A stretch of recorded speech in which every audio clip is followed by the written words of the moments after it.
Hello and very big welcome to SPS study point. आप सभी छात्र छात्राओं का बहुत बहुत स्वागत है हमारे इस YouTube channel SPS study point पर। मैं सोनू आप सभी दोस्तों का बहुत बहुत स्वागत करता हूं।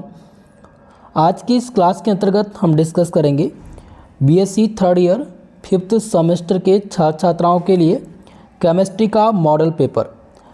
दोस्तों आप सबको पता है कि फिफ्थ सेमेस्टर में आपके दो पेपर इस बार होंगे और आज जो मैं मॉडल पेपर डिस्कस करने वाला हूं वो है पेपर फर्स्ट, यानी कि पेपर फर्स्ट का कम्प्लीटली मॉडल पेपर मैं लेकर के आज आ गया हूँ आप सबके लिए।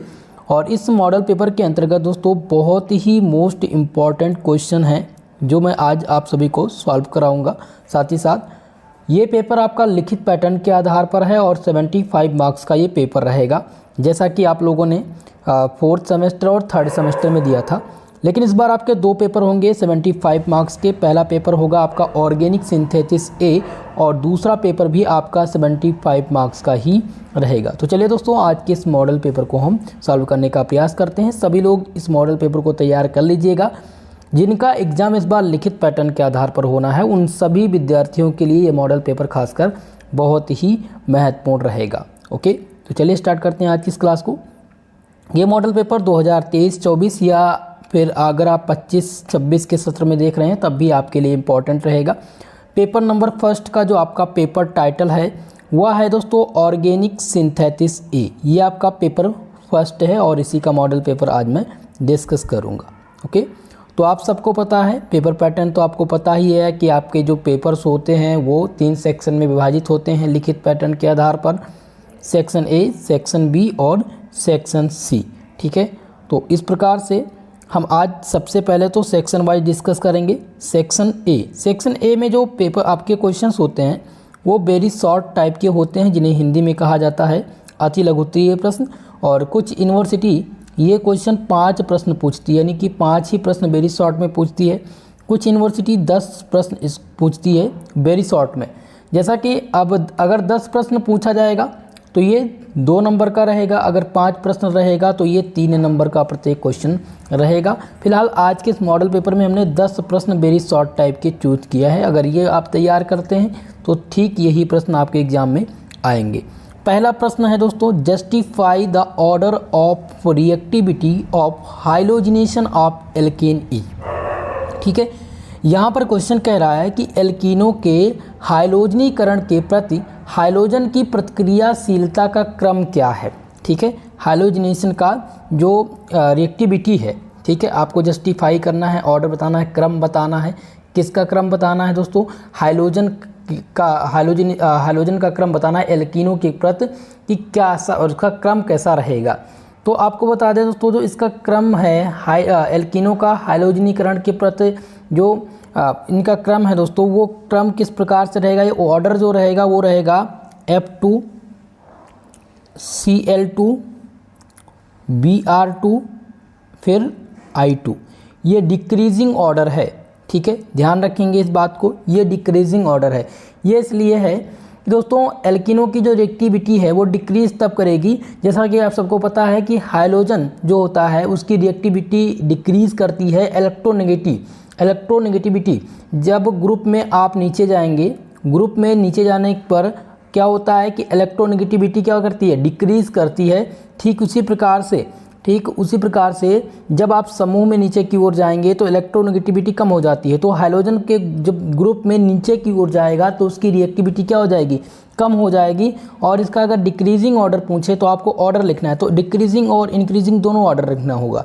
ठीक है, तो डिक्रीजिंग में क्या आ जाएगा? आपका फ्लोरीन आ जाएगा, क्लोरीन आ जाएगा, फिर आपका ब्रोमीन और फिर आपका आयोडीन। अगर यही बात तो इसका आप उल्टा कर दीजिए। सबसे पहले क्या आ जाएगा? आपका आयोडीन, फिर आपका क्या आ जाएगा इसमें? फिर जब आयोडीन हो जाएगा फिर इसके बाद में क्या आ जाएगा दोस्तों? आपका आएगा ब्रोमीन, क्लोरीन और फिर आपका आ जाएगा फ्लोरीन। ठीक है, तो इस प्रकार से आप लिख सकते हैं इसका आंसर। कंप्लीट आंसर कैसे लिखेंगे? आप लिखेंगे in halogenation of alkane reactivity of halogen decreases in electronegativity. Okay, तो ये आपका पहला आंसर हो जाएगा। दूसरा प्रश्न देखिए, दूसरा प्रश्न है give 2 methods of preparation of cycloalkane. यहाँ पर साइक्लोएल्केन के बनाने की दो विधियाँ पूछी गई हैं। तो सबसे पहले तो हमने समझ लेते हैं कि साइक्लोएल्केन क्या है, इसका जनरल फार्मूला क्या होगा। ठीक है, साइक्लोएल्केन जो होता है दोस्तों क्या होता है, एक साइक्लिक कंपाउंड है। यह क्या है, साइक्लिक कंपाउंड है, साइक्लिक कंपाउंड। ओके, और ये कंटेन करता है, cycloalkane is a cyclic compound containing the hydrocarbon chain. Hydrocarbon chain क्या होता है, हाइड्रोकार्बन चैन ये होता है दोस्तों जिसमें हाइड्रोजन और कार्बन का कॉम्बिनेशन होता है। ठीक है, उसे हाइड्रोकार्बन कहा जाता है। जैसे कि इसका फॉर्मूला अगर पूछ लिया जाए कि साइक्लोएल्केन का फॉर्मूला क्या है, तो इसका जो फॉर्मूला होता है वो होता है CH2N।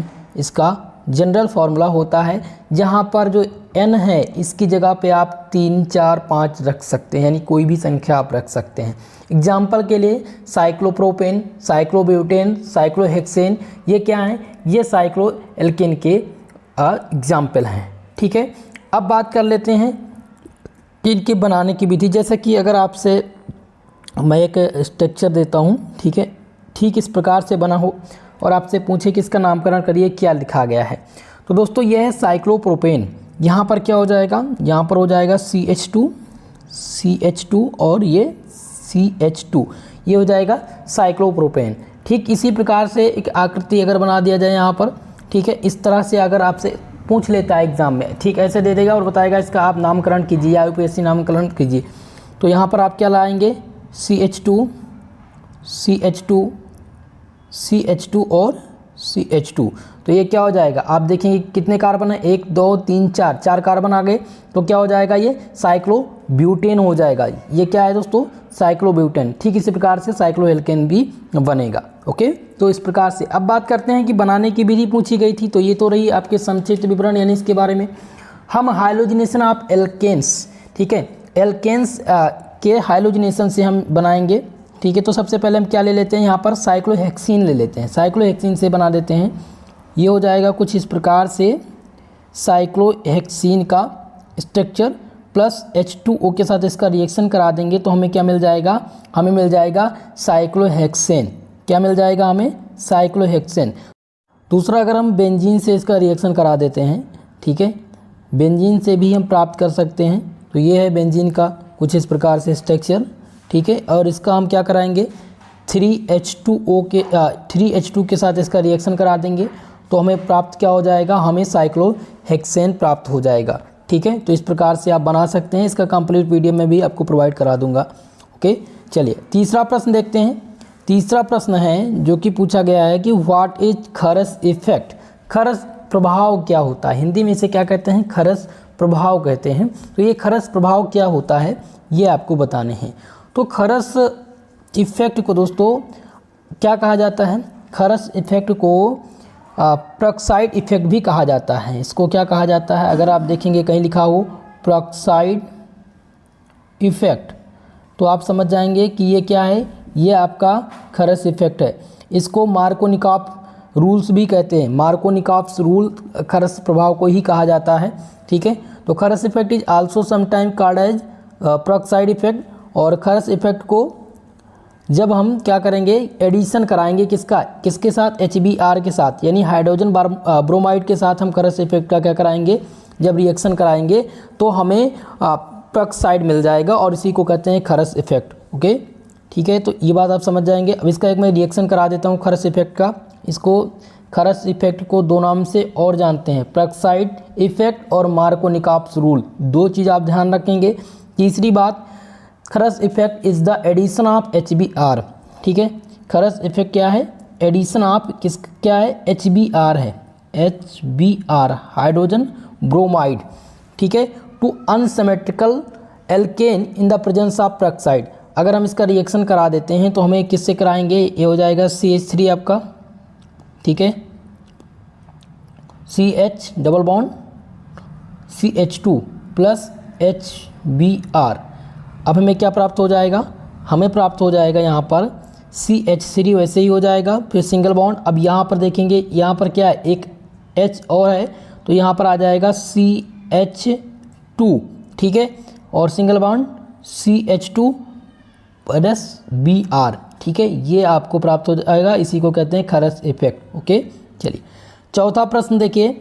चौथा प्रश्न है कंप्लीट द फॉलोइंग रिएक्शन।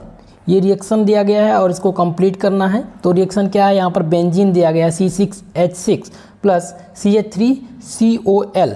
अब इसका हम रिएक्शन कराएंगे तो हमें क्या प्राप्त हो जाएगा, तो हम रिएक्शन करा देते हैं भाई, इसका रिएक्शन करा देते हैं। तो C6H5, ठीक है, C6H5COCl, ठीक है, यहाँ पर एक H हमने यहाँ पर क्या किया, इसको तोड़ दिया और यहाँ पर क्या हो जाएगा, यहाँ पर हमने COCl ले लिया, तो C6H5COCl प्लस अब बचा क्या, यहाँ पर बचा एक H और यहाँ पर निकल जाएगा CH4। ये आपका रिएक्शन यहीं पर कंप्लीट हो जाएगा। ये पहला हो गया। दूसरा है बेंजीन प्लस ICl। तो बेंजीन का हम क्या कराएंगे, यहाँ पर C6H5 ले लेंगे और क्या ले लेंगे, Cl ले लेंगे, प्लस कितना निकल आपका क्या बचा, यहाँ से एक H और यहाँ से I, तो यहाँ पर हाइड्रोजन आयोडाइड क्या हो जाएगा, बाहर निकल जाएगा। ठीक है, तो ये क्या बन जाएगा, यहाँ पर हो जाएगा बेंजल क्लोराइड और हाइड्रोजन आयोडाइड। ठीक है, तो इस प्रकार से आप रिएक्शन बैलेंस करेंगे। अगला प्रश्न देखिए, क्वेश्चन नंबर 5 है how will you convert ethyl alcohol into secondary butyl alcohol. ठीक है, यहाँ पर क्वेश्चन दिया गया है कि कैसे आप एथिल एल्कोहल को सेकेंडरी ब्यूटिल एल्कोहल में कन्वर्ट करेंगे। ठीक है, तो दोस्तों एथिल एल्कोहल को हम क्या कराएंगे, C2H5OH, C2H5OH ये है एथिल एल्कोहल। इसका हम क्या कराएंगे, सबसे पहले ऑक्सीडेशन करा देते हैं, और ऑक्सीडेशन जब कराएंगे तो हमें मिल जाएगा मेथिल ब्रोमाइड। तो इसका जब हम कराएंगे ऑक्सीडेशन, यहाँ पर दोस्तों देखेंगे C2H5OH और हमने करा दिया इसका ऑक्सीडेशन, तो हमें क्या प्राप्त हो जाएगा, हमें प्राप्त हो जाएगा यहाँ पर CH3CH और डबल बॉन्ड O।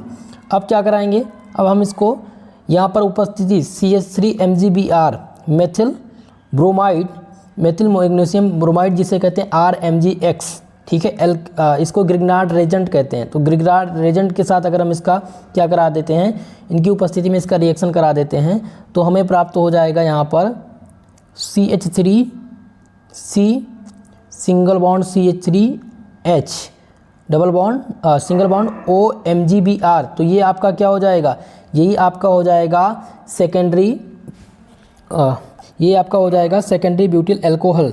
ठीक है, तो इस प्रकार से आप इसका रिएक्शन कर पाएंगे। चलिए अगला प्रश्न है क्वेश्चन नंबर 6, जिसमें पूछा गया है why are phenol more acidic than alcohol.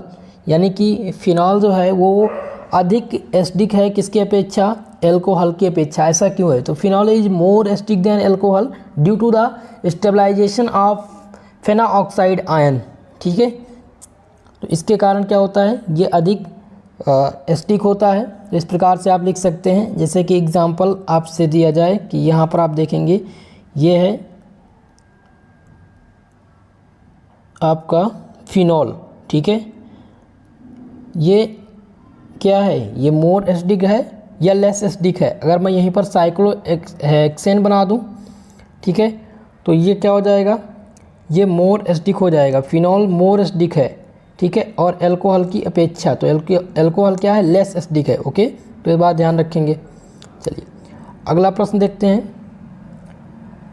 Next प्रश्न है क्वेश्चन नंबर 7, जिसमें पूछा गया write the IUPAC name of di isopropyl ether. ठीक है, इसी प्रकार से क्वेश्चन बनेंगे। ये क्वेश्चन कॉमन है, पूछा जाने की संभावना हो सकता है इसकी जगह पे दूसरा पूछ लिया जाए, किसी और कंपाउंड का IUPAC नाम पूछा जाए, लेकिन डाई आइसोप्रोपिल इंपॉर्टेंट था इसलिए मैंने बताया आप लोग को।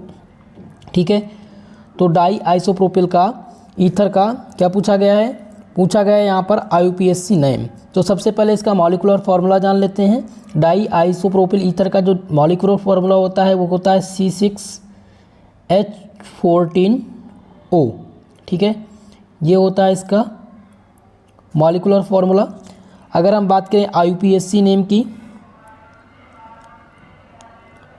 IUPAC नेम, तो इसका IUPAC जो नाम है वो हो जाएगा आइसोप्रोपाक्सीप्रोपेन। क्या हो जाएगा, आइसोप्रोपाक्सीप्रोपेन। ठीक है, ये इसका हो जाएगा IUPAC नाम। नेक्स्ट प्रश्न देखिए, आपका 8वां प्रश्न दिया गया है, व्हाट आर इपोक्साइड। यहाँ पर पूछा गया है इपोक्साइड, ठीक है, इपोक्साइड क्या होता है। तो दोस्तों इपोक्साइड जो होता है वो 3 रिंग वाला परमाणु होता है, एक प्रकार का चक्रीय ईथर होता है। क्या होता है ये? 3 रिंग परमाणु वाला चक्रीय ईथर होता है, ठीक है। तो इसका डेफिनेशन आप लोग खुद लिख सकते हैं, फिलहाल इसका मैं बता दूंगा। ये क्वेश्चन इंपॉर्टेंट है, बहुत ही छोटा प्रश्न है और पूछा जरूर जाएगा। अगला है क्वेश्चन नंबर 9, जिसमें है haloalkane are polar in nature but are still insoluble in water, explain. पूछा गया है कि जो हेलो एल्केन होता है वो नेचर में क्या है? पोलर है, बट वो स्टिल इनसॉल्युबल वाटर है, यानी पानी में वो आघुलनशील है। इसका क्या कारण है, ये आपको परिभाषित करना है। तो ये क्वेश्चन भी आपका महत्वपूर्ण है। क्वेश्चन नंबर 10 है, how will you convert ethyl chloride, यानी कैसे आप एथिल क्लोराइड को एन प्रोपिल क्लोराइड में कन्वर्ट करेंगे और एथिलीन में कन्वर्ट करेंगे। तो यहाँ पर हम बात कर लेते हैं किसकी? N propyl chloride. तो सबसे पहले हमें क्या करना है? Ethyl chloride. तो एथिल क्लोराइड का जो फॉर्मूला होता है वो क्या होता है? C6 माफ़ कीजिएगा, ये होता है C2H5OH, ठीक है। अब किसके साथ हमें कराना है? इसका रिएक्शन कराएंगे एन प्रोपिल क्लोराइड। तो एन प्रोपिल क्लोराइड का फॉर्मूला क्या होता है? एन प्रोपिल क्लोराइड का जो फॉर्मूला होता है वो दोस्तों होता है C3H7Cl, ठीक है, ये इसका फॉर्मूला होता है। अब इसके साथ इसका रिएक्शन हम करा देंगे। अगर हम बात करें एन प्रोपिल क्लोराइड का IUPAC नेम क्या होगा? अगर इसका IUPAC नाम पूछ लिया जाए तो इसका IUPAC नाम हो जाएगा 1-क्लोरोप्रोपेन। क्या हो जाएगा? 1-क्लोरोप्रोपेन, ठीक है, ये इसका IUPAC नाम हो जाएगा। दूसरा है एथिलीन, ठीक है, एथिलीन का यानी कि C2H5OH प्लस किसके साथ कराएंगे? एथिलीन का फार्मूला क्या होता है? इसका फार्मूला होता है C2H4, ठीक है। अब इसके साथ इसका रिएक्शन कराएंगे तो हमें क्या प्राप्त होगा, ये पूछा गया है। और इसका एथिलीन का जो IUPAC नेम होता है दोस्तों वो क्या होता है? इथेन होता है। ध्यान दीजिएगा इसका। तो ये 10 प्रश्न रहे हैं आपके वेरी शॉर्ट टाइप के, ठीक है। ये 20 नंबर का सेक्शन है आपका, 20 नंबर आपको यहाँ से मिलने हैं। अगर इतने प्रश्न आपके तैयार हो जाते हैं तो लगभग सारे के सारे प्रश्न यहीं से मिलेंगे। अब हम नेक्स्ट सेक्शन की ओर बढ़ते हैं। आपका अगला सेक्शन है सेक्शन बी। सेक्शन बी में जो प्रश्न पूछे जाएंगे वो आपके शॉर्ट टाइप क्वेश्चंस रहेंगे, जिन्हें लघु उत्तरीय प्रश्न कहा जाता है, और इनकी संख्या होती है 5।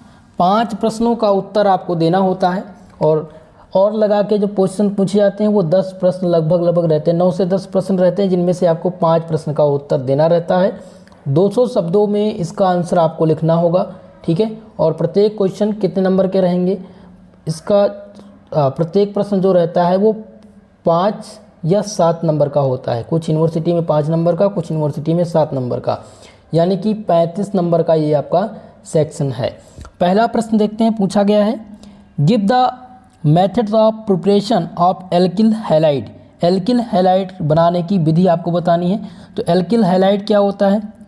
RH, ठीक है, ये हो जाएगा आपका हाइड्रोजन ग्रुप और ये हो जाएगा एल्किल ग्रुप। एल्किल ग्रुप में आपका हो जाएगा C2H4 C2H5, ये हो जाएंगे एल्किल ग्रुप। और हाइड्रोजन ग्रुप में यानी हैलाइड ग्रुप में क्या आ जाएगा? क्लोरीन, ब्रोमीन, आयोडीन, फ्लोरीन, ठीक है। ये क्या है? ये हाइड्रोजन वर्ग के तत्व हैं, और इसमें आप रिएक्शन करा सकते हैं RMgX, ठीक है। इसे ग्रिग्नार्ड रेजेंट भी कहा जाता है। एल्किल यहाँ पर आप लिख सकते हैं C2H5Mg और हैलाइड की जगह पर क्लोरीन। तो ये क्या हो जाएगा? एल्किल मैग्नीशियम क्लोराइड, इसका एथिल मैग्नीशियम क्लोराइड इसका नाम हो जाएगा, ठीक है। तो इस प्रकार से आप इसको बना सकते हैं। तो ये आपका पहला प्रश्न है। दूसरा प्रश्न जो आपको तैयार करना है वो है give the mechanism of the following. Mechanism यानी क्रिया विधि आपको बतानी है। आपको बता दें ऑर्गेनिक केमिस्ट्री में आपको सबसे महत्वपूर्ण जो बात ध्यान देनी है वो नेमिंग रिएक्शन पर ध्यान देनी है, ठीक है। नेमिंग रिएक्शन आपको तैयार कर लेना है, जितने भी नेमिंग रिएक्शन मिले, और उसका मैकेनिज्म, उसकी क्रिया विधि आपको आनी चाहिए, उसकी क्रिया विधि आपको आनी चाहिए, क्योंकि क्रिया विधि पूछ ली जाती है। जैसा कि यहाँ पर प्रश्न पूछा गया है कि give the mechanism of the following, क्रिया विधि बताइए किसका। पहला है विलियमसन सिंथेसिस और दूसरा है रीमर-टीमान रिएक्शन। ठीक है, रीमर-टीमान रिएक्शन ये आपका महत्वपूर्ण है, ये जरूर इस बार पूछा जाएगा, और विलियमसन सिंथेसिस भी पूछा जाएगा, तो इसकी क्रिया विधि जरूर आप तैयार कर लें, बहुत ही महत्वपूर्ण है। ठीक है, अगर आपको आप हो सकता है ये लॉन्ग टाइम में भी पूछ लिया जाए, तो ये 10 नंबर का प्रश्न है आपके, बहुत ही महत्वपूर्ण है। अगला प्रश्न है दोस्तों क्वेश्चन नंबर 3, जिसमें पूछा गया है what are primary, secondary and tertiary alcohol with the help of Lucas reagent. सबसे पहले तो ये पूछा गया है कि प्राइमरी, सेकेंडरी और टर्सरी एल्कोहल होते क्या हैं। ठीक है, इनके प्रिपरेशन मेथड पर भी ध्यान दे दीजिएगा, एक बार प्रिपरेशन मेथड भी कंप्लीट कर लीजिएगा। और alcohol with the help of Lucas reagent, इसमें किस प्रकार से लुकास रेजेंट की सहायता से इनका जो निर्धारण होता है, ये आपको बताना है। ठीक है, तो ये बहुत महत्वपूर्ण है और इम्पॉर्टेंट क्वेश्चन है, इस बार ज़रूर आपके एग्जाम में पूछा जाएगा। अगला प्रश्न देखिए क्वेश्चन नंबर 4, चौथा प्रश्न आपका है गिव द फॉलोइंग सिंथेसिस। यहाँ पर सिंथेसिस आपको देना है। पहला क्वेश्चन है जो कि ये फ्रीडल क्राफ्ट। दोस्तों फ्रीडल क्राफ्ट रिएक्शन बहुत पूछा जाता था जब ओल्ड पैटर्न था, ऑर्गेनिक, इनऑर्गेनिक और फिजिकल केमिस्ट्री का पूरा पेपर होता था, तो उसमें पूछा जाता था। तो यहाँ पर Friedel Craft acylation of benzene with the phthalic anhydride, ठीक है, ये पूछा गया है। कहने का मतलब ये है कि आपको फ्रीडल क्राफ्ट रिएक्शन का सिंथेसिस देना है, फ्रीडल क्राफ्ट रिएक्शन तैयार कर लेना है। दूसरा है dial Elder reaction, dial Elder reaction between 1,3 butadiene and 1,4 नेप्थाक्यूनोन। ठीक है, ये दोनों क्वेश्चन बहुत ही महत्वपूर्ण है, इस बार पूछे जाने की संभावना है, तो इसको आप तैयार कर लीजिएगा। अगला प्रश्न देखिए क्वेश्चन नंबर 5 है कंप्लीट द फॉलोइंग रिएक्शन। ये आपको रिएक्शन कंप्लीट करना है, और रिएक्शन में दोस्तों यहाँ पर जो ये CH दिया गया है, इसके बीच में ट्रिपल बॉन्ड है, ध्यान दीजिएगा, इसके बीच में क्या है, ट्रिपल बॉन्ड। यहाँ पर भी आपका ट्रिपल बॉन्ड है, और यहाँ पर भी आपका क्या है, ट्रिपल बॉन्ड, यहाँ पर भी आपका ट्रिपल बॉन्ड, यानी कि इसमें आप ट्रिपल बॉन्ड लगा दीजिएगा। ठीक है, फिर आपको ये रिएक्शन बैलेंस करना है। ओके, तो इस प्रकार से रिएक्शन बैलेंस करने के लिए पूछा जाएगा। ध्यान दे करके इस क्वेश्चन को लगभग आप रिएक्शन बैलेंसिंग के लिए सबसे महत्वपूर्ण आपका क्या है, आपको आना चाहिए IUPAC नॉमेनक्लेचर। दूसरा फॉर्मूला आपको कंप्लीट याद होना चाहिए। जब आपको फॉर्मूला लर्न होगा तभी आप किसी भी रिएक्शन को बैलेंस कर पाएंगे। ठीक है, और रिएक्शन बैलेंस ही ज़रूर पूछा जाएगा आपसे, ये बात ध्यान रखिएगा। ये 4 क्वेश्चन मैंने ऐसे ही दे दिए हैं आपको फिलहाल। ठीक है, बहुत मोस्ट इंपॉर्टेंट है, इसकी जगह पे दूसरा भी पूछा जा सकता है, इस बात का विशेष कर ध्यान रखेंगे। क्वेश्चन नंबर 6 आपका है जो कि सबसे महत्वपूर्ण है, right A short note on, संक्षिप्त टिप्पणी आपको लिखनी है। पहला आपका है मार्कोव-निकाफ रूल। मार्कोव-निकाफ रूल बहुत इंपॉर्टेंट है, ये रूल, ये नियम जरूर पूछा जाएगा। और इस नियम को क्या कहते हैं दोस्तों, इस नियम को खरस इफेक्ट भी कहते हैं, यानी खरस प्रभाव भी कहते हैं। दूसरा है कार्बिन, पूछ लिया जाता है व्हाट आर कार्बिन्स, कार्बिन्स क्या होती हैं। ठीक है, तो कार्बिन पर संक्षिप्त टिप्पणी लिखने के लिए, कार्बिन आप लोगों ने पढ़ा है सेमेस्टर 3 में। ठीक है, तो ये आपके लिए महत्वपूर्ण है, इसको भी आप तैयार कर लीजिएगा। अगला क्वेश्चन जो कि सबसे महत्वपूर्ण है और 100% इस बार एग्जाम में आएगा आपके, चाहे आप किसी भी यूनिवर्सिटी बिलोंग करते हो, सभी यूनिवर्सिटी में पूछा जाएगा। ये प्रश्न है what is Baeyer strength theory, Baeyer की स्ट्रेंथ थ्योरी जरूर पूछी जाएगी। और व्हाट आर इट्स लिमिटेशन, ठीक है, बायर स्ट्रेंथ थ्योरी क्या होती है और इसकी लिमिटेशन क्या है, ये आपको बताना है और ये ज़रूर पूछा जाएगा, इसलिए आपको सबसे ज़्यादा ध्यान देना है इस क्वेश्चन पे। क्वेश्चन नंबर 8 ये भी आपका सबसे महत्वपूर्ण है, पूछा गया है discuss the mechanism of Kolbe reaction. Kolbe reaction का क्या बताना है आपको, मैकेनिज्म बताना है, क्रिया विधि बतानी है। कोल्बे रिएक्शन भी इम्पॉर्टेंट है आपके पूरे पाठ्यक्रम में, Kolbe reaction, Baeyer strength theory, ये बहुत ही महत्वपूर्ण है। क्वेश्चन नंबर 9 आपका है दोस्तों, जिसमें पूछा गया है what right A short note on, संक्षिप्त टिप्पणी आपको लिखनी है। पहला है वोल्टेज रिएक्शन और दूसरा है कोरी हाउस सिंथेसिस। कोरी हाउस सिंथेसिस और वोल्टेज रिएक्शन ये दोनों इम्पॉर्टेंट हैं, ये दोनों आपके लिए खासकर बहुत ही महत्वपूर्ण है। और ये क्वेश्चन आप देख रहे हैं 7, 8 और 9, ये बहुत ही महत्वपूर्ण क्वेश्चन है, तीनों आने की संभावना है। तो वोल्टेज रिएक्शन आप कंप्लीट कर लीजिएगा, कोरीहाउस सिंथेसिस, बायस-स्टैंड थ्योरी और कोल्बे रिएक्शन। ओके, चलिए क्वेश्चन नंबर 10 आपका है, give 2 methods of preparation of alkene. Alkene बनाने की 2 विधियों का उल्लेख आपको करना है। एल्केन बनाने की प्रिपरेशन मेथड आपको बताना है 2, ठीक है। तो ये 10 क्वेश्चन थे, 10 क्वेश्चन में से जितना बताया अगर आप तैयार कर लेते हैं तो यहीं से आपके प्रश्न पूछे जाएंगे एग्जाम में। अब लास्ट आपका है सेक्शन सी। सेक्शन सी में जो प्रश्न आएंगे वो आपके आएंगे लॉन्ग टाइप क्वेश्चन पूछे जाएंगे। इसमें लॉन्ग टाइप क्वेश्चन पूछा जाता है।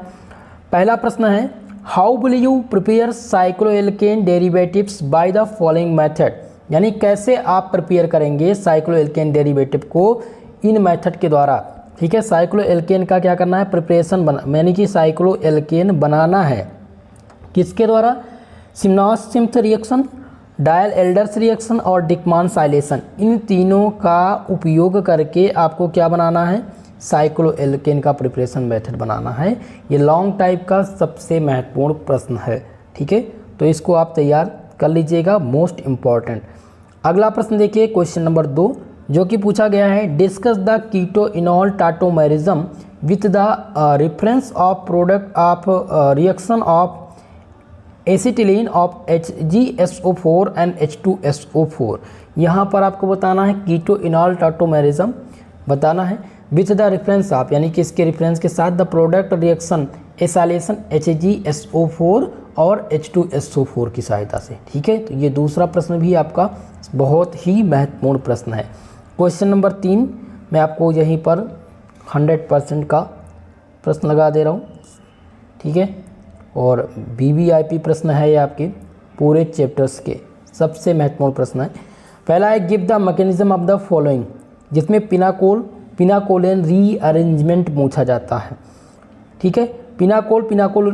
कोलेन रीअरेंजमेंट हो सकता है केवल एक ही प्रश्न यही पूछ लिया जाए, लेकिन पूछा जरूर जाएगा। पिनाकोलेन रीअरेंजमेंट ये 10 नंबर का प्रश्न है, ठीक है। इसका क्रियाविधि आप तैयार कर लीजिएगा, ये 100% आएगा। दूसरा है फायर्स रीअरेंजमेंट और तीसरा है कोल्बे-सिम्ट रिएक्शन जो कि सबसे महत्वपूर्ण है। तो तीसरा प्रश्न आपका रामबाण प्रश्न है, इसको आप ध्यान देकर तैयार कर लीजिएगा दोस्तों, इग्नोर मत कीजिएगा। ये क्वेश्चन लगभग आप 10 बार प्रैक्टिस कीजिए, क्योंकि पिनाकोलेन रीअरेंजमेंट 100% ऑल यूनिवर्सिटी पूछेगी और ये पूछा जरूर जाएगा, ठीक है। क्वेश्चन नंबर 4 है जिसमें पूछा गया है, what are ether, give 2 example of simple and mixed ether, ठीक है। ईथर क्या होते हैं और 2 एग्जाम्पल आपको देना है कि सिंपल और मिक्स्ड ईथर क्या होते हैं, इनके 2 एग्जाम्पल आपको बताने हैं। तो ये भी प्रश्न पूछा जाएगा आपका। और क्वेश्चन नंबर 5 है, हाउ विल यू कन्वर्ट, कैसे आप इसको कन्वर्ट करेंगे एथिलीन को 2 ब्यूटीन में। एथिलीन है, एथिलीन को कैसे आप 2 ब्यूटीन में कन्वर्ट करेंगे, एथेन को ब्यूटेन में कैसे बदलेंगे, एथिल ब्रोमाइड को एथेन में कैसे बदलेंगे, ये आपको बताना है, ठीक है। तो इस टाइप के क्वेश्चंस आप लगभग 3 से 4 प्रश्न तैयार कर लीजिएगा। यूनिट बाय यूनिट में क्वेश्चन बताऊंगा, उसमें भी आप तैयार करते रहेंगे, लेकिन ये मॉडल पेपर है, मॉडल पेपर को आपको मॉडल पेपर की तरह से ही तैयार करना है, तो आपके लिए मोस्ट इम्पॉर्टेंट है। पूरा का पूरा मॉडल पेपर दोस्तों आज हमने डिस्कस कर दिया है। ये पेपर फर्स्ट का मॉडल पेपर रहा है और इस मॉडल पेपर को 100% आज से ही लग जाइए, इस मॉडल पेपर को एकदम तैयार कर लीजिए, रट डालिए, ठीक है। इसके कंप्लीट सोल्यूशन पर भी मैं चर्चा करूंगा नेक्स्ट वीडियो में। पहले मैं दूसरे पेपर यानी कि पेपर नंबर 2 का मैं आपको मॉडल पेपर प्रोवाइड करा दूं, फिर इसके दोनों मॉडल पेपर के सोल्यूशन करा देंगे, ठीक है। तो अगर सेकंड मॉडल पेपर देखना है तो आपको यहाँ पर प्लेलिस्ट में आपको मिल जाएगा या फिर डिस्क्रिप्शन बॉक्स में आप जाएंगे वहाँ पर मिल जाएगा। दोस्तों अगर आपको पेड कोर्स लेना है तो आप SP स्टडी पॉइंट का एप्लीकेशन डाउनलोड कर लीजिए। अगर आपका MCQ पेपर होना है तो आपके लिए वहाँ पर टेस्ट सीरीज़ जारी की जा रही है, टेस्ट सीरीज़ जारी की जाएगी, बिल्कुल फ्री में आपको मिलेगा वहाँ से, ठीक है। और अगर आपको पेड कोर्स लेना है जिसमें आप 5th सेमेस्टर में अगर बिलॉन्ग करते हैं तो आपके प्रत्येक सब्जेक्ट की यूनिट बाय यूनिट क्लास आपको वहाँ पर मिल जाएगी। तो प्ले स्टोर पर है ऐप, आप डाउनलोड कर लीजिएगा, सर्च कर लीजिएगा SP स्टडी पॉइंट, ओके। तो दोस्तों आज की ये वीडियो कैसी लगी कमेंट सेशन में कमेंट करके जरूर बताइएगा। वीडियो को लाइक शेयर जरूर कर दीजिए। अगर अभी तक आपने हमारे चैनल को सब्सक्राइब नहीं किया है तो चैनल को सब्सक्राइब जरूर कर लीजिएगा, ओके। तो आज के लिए बस इतना ही, मिलते हैं नेक्स्ट वीडियो में, तब तक के लिए जय हिंद जय भारत।